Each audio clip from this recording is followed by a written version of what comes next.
What we want now is we don't want any persecutions about the police, and we would like to have the right to work normally. En France, à cette époque-là, on avait un souci un peu d'ordre moral et c'était les personnes prostituées qui en faisaient les frais. Moi, je m'étais en particulier engagé dans le mouvement d'Uni, qui est un mouvement chrétien qui est un mouvement de présence aux personnes dans la prostitution.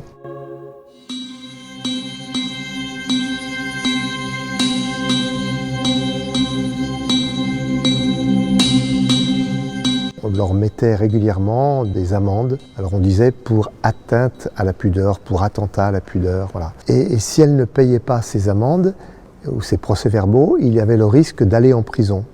Have you been sent to jail? Not me, not yet, because until now I always paid the fine. But for instance, if you have children, you can't pay the fine, you are put into jail and your children are taken. Et donc cette dimension de mère était très importante dans leur discours à elles, mais a été aussi très important pour faire entendre leur cause. Parce que quand le mouvement a eu lieu, beaucoup de gens se sont dit « mais oui, ces femmes, elles peuvent aussi être des mères ». Most of prostitutes are making this job to give their children a better life after, a better education. Les églises étaient considérées comme des lieux de refuge. Il y a eu entre 150 et 200 femmes, le chiffre exact n'a jamais été bien précisé, connu, qui ont occupé cette église pendant 10 jours.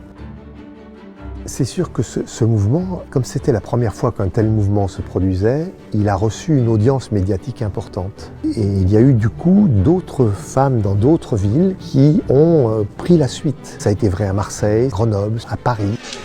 No girls at all are working at the moment in the streets of Paris. There is no girls at all. Il faut voir aussi qu'en 1975, les personnes qui sont dans la prostitution viennent d'horizons très différents. Bien sûr, il y a des femmes qui viennent de milieux très pauvres. Le mouvement, il y a aussi des femmes qui ont fait des études. Moi, je me souviens d'une des femmes qui a participé au mouvement qui avait une licence en droit. Why is the police persecution so strong nowadays? Because there was a big scandal, so they think maybe that making repression against prostitutes, they think that it's good for the opinion of the public. Yes.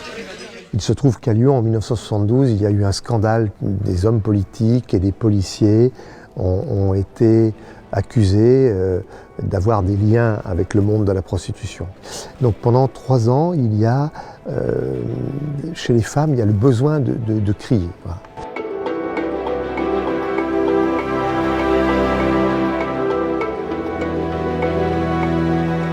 Mais il y avait Madame Simone Veil, qui était ministre des Affaires sociales. Et Madame Simone Veil, elle a eu une autre attitude. Elle a fait nommer un magistrat pour qu'il y ait un travail d'enquête qui soit fait sur la situation des femmes et qui invitait à ce qu'il n'y ait plus cette même répression à l'encontre des femmes.